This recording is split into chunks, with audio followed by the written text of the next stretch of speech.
Hi everyone, मेरा नाम है वैशाली। आज की पहली क्लास शुरू करने से पहले मैं आपको एक छोटी सी स्टोरी सुनाना चाहूँगी। ये जो स्टोरी है ये है एक कॉबलर की स्टोरी, एक मोची की स्टोरी। एक बहुत बड़ा गांव था जिसमें सिर्फ एक ही मोची था, जो वहाँ पे जितने भी लोग रहते थे उन सब के जो जूते होते थे, शूज़ होते थे, उन सबको रिपेयर करता था, उनकी मरम्मत करता था। और वो इस काम को करने में बहुत अच्छा था और काफ़ी दयालु भी था वो इंसान, कि कभी भी कोई उसकी दुकान पे आता था तो वो उसको काम करने के लिए मना नहीं करता था, हमेशा उन सबका वो काम पूरा करके देता था। मोची जो था वो बहुत ही हार्ड वर्किंग पर्सन था। वो दूसरों का इतना काम करता था, उन काम में उसका इतना ध्यान होता था कि वो अपनी चीज़ों पे कभी ध्यान नहीं देता था। एक बार उसके खुद के जूते जो थे वो फट गए, उसके अपने जो पैर थे वो उसमें से थोड़े से आगे से बाहर निकल रहे थे। तो एक ग्राहक ने आके उसको बोला कि भाई तुम्हारे पैर बाहर निकल रहे हैं, तुम्हारे जूते फट गए हैं, तुम अपने जूतों की मरम्मत कर लो। तो मोची ने उस बात को इग्नोर कर दिया और उसने कहा कि कोई नहीं, मैं अपना काम जो है वो मैं बाद में कर लूँगा। और बस वो अपने काम में लगा रहा, अपनी चीज़ों को नज़रअंदाज करता रहा। धीरे धीरे वो जूते बिल्कुल फट गए। फटने के बाद उनका सोल जो था, जो नीचे का जो सोल होता है, वो गल गया और उसके पैरों में छाले पड़ गए। वो छाले जो थे बाद में जाके वो जख्म बन गए। 1 साल बाद मोची के पैर इतने ज़्यादा ख़राब हो गए कि ज़मीन पे खड़ा होना ही उसके लिए बहुत बड़ी बात हो गई थी, बहुत मुश्किल चीज़ हो गई थी। और इस वजह से वो काम नहीं कर पाता था तो ग्राहकों ने आना बंद कर दिया। कुछ टाइम बाद जिस किराए की दुकान में वो काम करता था, तो मकान मालिक ने, जो दुकान का जो मालिक था, उसने उसको बाहर निकाल दिया क्योंकि वो किराया नहीं दे पाता था। और धीरे धीरे उसके बाद उसके घर का भी यही हाल हो गया, वो अपना घर का भी किराया नहीं दे पाता था। और कुछ टाइम बाद उसके मकान मालिक ने उसे घर से भी बाहर निकाल दिया। और मोची के ऐसे दिन आ गए कि उसे सड़क पे बैठ के भीख मांगनी पड़ गई और कोई भी इंसान जो था उसको आगे मदद करने नहीं आया। ये स्टोरी सुनाने से मेरा मतलब आपको डराना नहीं था कि आप सड़क पे आ जाएंगे या ऐसा कुछ समय आएगा। भगवान करे कि सबका बहुत अच्छा टाइम रहे, हमेशा आप सब बहुत ही ब्लेस्ड लोग हो। लेकिन इस स्टोरी को सुनाने का मेरा एक ही मकसद था कि हम हमेशा अपनी चीज़ों को नज़रअंदाज करते हैं। और आप हमेशा याद रखिएगा, अगर आप अपने आप को इम्पोर्टेंस नहीं देंगे तो आप दूसरों के लिए भी कभी काम नहीं आ पाएंगे। और ये बहुत बड़ी बात है और बहुत कम लोग ये बात को समझते हैं, लेकिन ये सच्चाई है कि अगर आप अपने आप से लव नहीं करते हैं, आप अपना ध्यान नहीं रखते हैं, तो दूसरे लोग भी आपका ध्यान नहीं रखेंगे। आपने देखा भी होगा ये बहुत बार, जो फीमेल्स अपने आप को लेके बहुत कॉन्फिडेंट होती हैं, चाहे वो जैसी भी हो, लेकिन अपने आप को लेके जो बहुत कॉन्फिडेंट होती हैं, अपना ध्यान रखती हैं, आसपास के सारे लोग उनको बहुत इम्पोर्टेंस देते हैं, उनका बहुत ध्यान रखते हैं। आपने एक चीज़ और भी नोटिस करी होगी कि कभी आप चाहे रेस्टोरेंट में हो, क्लब में हो या किसी मार्केट या बाज़ार में भी हो, तो कभी कभार ऐसा होता है कि कोई इंसान आसपास से निकलता है कि हम उसको पलट के देखते हैं। और कुछ कुछ तो ऐसे होते हैं कि जो दिखने में भी शायद इतने ज़्यादा अट्रैक्टिव ना हो, लेकिन उनकी एनर्जी, उनका ऑरा, उनकी जो पर्सनैलिटी होती है वो इतनी अच्छी होती है कि इंसान जो है उनको पलट के एक बार ज़रूर देखता है। और हम हमेशा ऐसा ही सोचते हैं कि वाओ, मतलब कि क्या है इस पर्सन में ऐसा स्पेशल। और वो जो स्पेशल चीज़ है वो सिर्फ और सिर्फ सेल्फ लव है। जितना आप अपने आप से लव करेंगे, उतना ज़्यादा आप अपने आप को एक्सेप्ट करेंगे, उतना ही ज़्यादा आपका कॉन्फिडेंस जो है वो बढ़ेगा। जितना आपको कॉन्फिडेंस बढ़ेगा, एंड ट्रस्ट मी, आप इस बात को समझेगा कि आप अपनी रियलिटी जो है वो खुद बनाते हैं। आपका आसपास का वातावरण आपकी एनर्जी पे बहुत डिपेंड करता है, आपकी अपनी ऊर्जा पे डिपेंड करता है।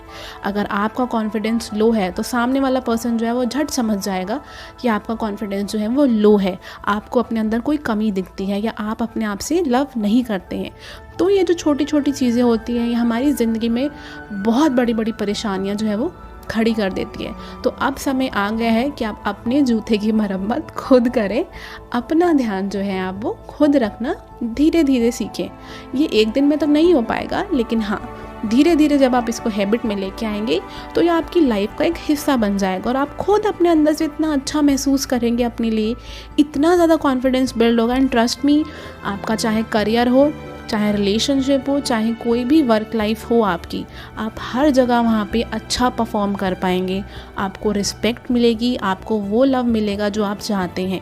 लेकिन उससे पहले ये सब कुछ आपको अपने लिए खुद करना पड़ेगा। इस 8 दिन के कोर्स में हम यही सीखेंगे कि क्या चीज़ हमारे लिए इम्पॉर्टेंट है, क्या हमारी नीड्स हैं, क्या हमारी वांट्स हैं, कैसे हम अपना कॉन्फिडेंस लेवल बढ़ा सकते हैं, कैसे हम पॉजिटिव एफर्मेशंस के द्वारा अपनी लाइफ में वो चीज़ें अट्रैक्ट कर सकते हैं जो हम दिल से चाहते हैं, कैसे हम खुद को खुद से हील कर सकते हैं और कैसे बिना किसी पर्सन की मदद के हम अपनी लाइफ में खुश रह सकते हैं।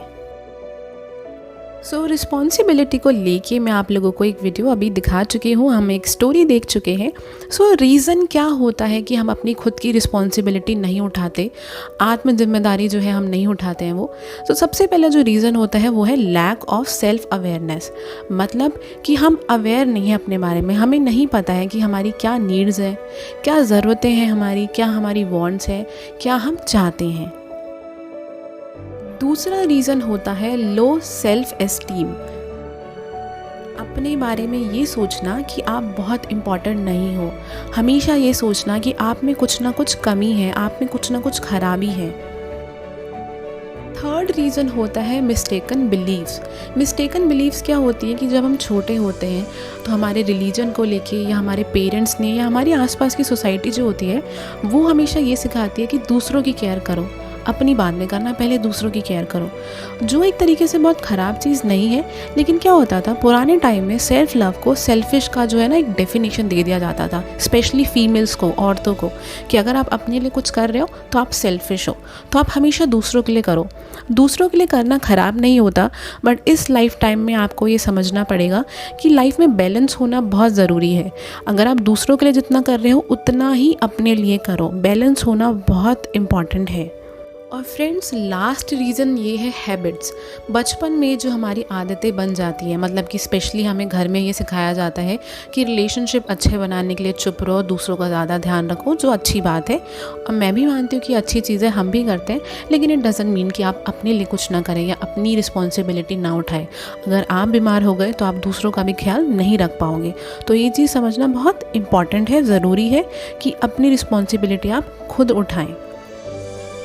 अगर आप लोग मेरी वीडियोस देखते हैं तो आप एक चीज़ नोटिस करते होंगे जो मैं हमेशा बोलती हूँ कि हमारी 50% जो लाइफ है वो प्री डेस्टाइंड है, मतलब कि पूर्ण निर्धारित है, पहले से ही लिखी गई है, और बाकी की जो 50% है वो हमारे हाथ में है, जो हमारा कर्मा होता है। तो जो हमारे हाथ में 50% है ना, हम उसमें क्या करते हैं, हम या तो हमेशा दूसरों को दोष देते हैं, किसी को ब्लेम करते हैं, बहाने बनाते हैं, एक्सक्यूज़ेस देते हैं कि काश ये चीज़ नहीं हुई होती, या काश ऐसा हुआ होता तो आज ऐसा होता, या मेरी लाइफ में आज जो भी हो रहा है ये इस पर्सन की वजह से हो रहा है, मैं अपने आप को लाइफ में तब लव करूँगी जब मैं ये अचीव कर लूँगी, जब मेरी नौकरी लग जाएगी, जब ये हो जाएगा, जब वो हो जाएगा।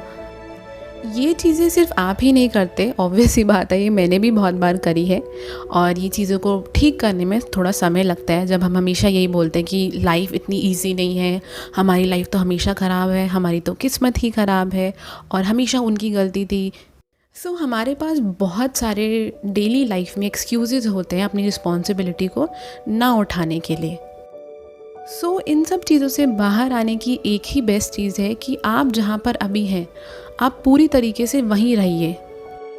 और अगर आपको उस रिलेशनशिप में, उस सिचुएशन में, या वो जो भी चीज़ है उसमें खुशी नहीं महसूस हो रही, वो आपसे बर्दाश्त नहीं हो रही, आप उसे टॉलरेट नहीं कर पा रहे हो, तो आपके पास 3 ऑप्शन है।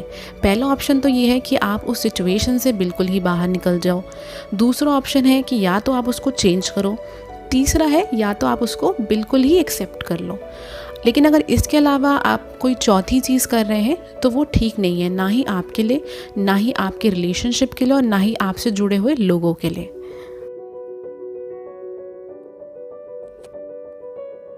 सो प्रॉमिस योरसेल्फ, अपने आप से आज एक वादा करिए कि आज से आप अपनी रिस्पॉन्सिबिलिटी उठाएंगे, अपनी बॉडी, अपने माइंड और अपने सोल की। बॉडी की रिस्पॉन्सिबिलिटी उठाना मतलब एक्सरसाइज करना, अच्छी तरीके से सोना, पूरी नींद लेना, अच्छा खाना खाना। आप चाहें तो योगा भी ज्वाइन कर सकते हैं, आपका डांस करने का मन है तो वो भी कर सकते हैं। अपनी स्किन का ध्यान रखना, अपने बालों का ध्यान रखना। सो अब माइंड की रिस्पॉन्सिबिलिटी कैसे उठाएंगे आप लोग? तो सबसे पहले बहुत ज़्यादा न्यूज़ मत देखिए, बहुत ज़्यादा सोशल मीडिया पे टाइम स्पेंड मत करिए। दिन का 1 घंटा या आधा घंटा अपने लिए निकालिए और उसमें जो चीज़ आपको करना पसंद है, अगर आपको डायरी लिखना पसंद है तो आप वो करिए, आप कोई नई मूवी देखना चाहते हैं तो वो करिए और कोशिश करिए कि कुछ ना कुछ नया सीखें। अब तो हमारे पास इंटरनेट है, तो आप कुछ भी छोटी छोटी चीज़ सीख सकते हैं। कोई नई रेसिपी सीख लीजिए या आप कुछ सिलाई बुनाई का काम देख सकते हैं, गार्डनिंग हो गया, जो आपको पसंद है आप वो कर सकते हैं।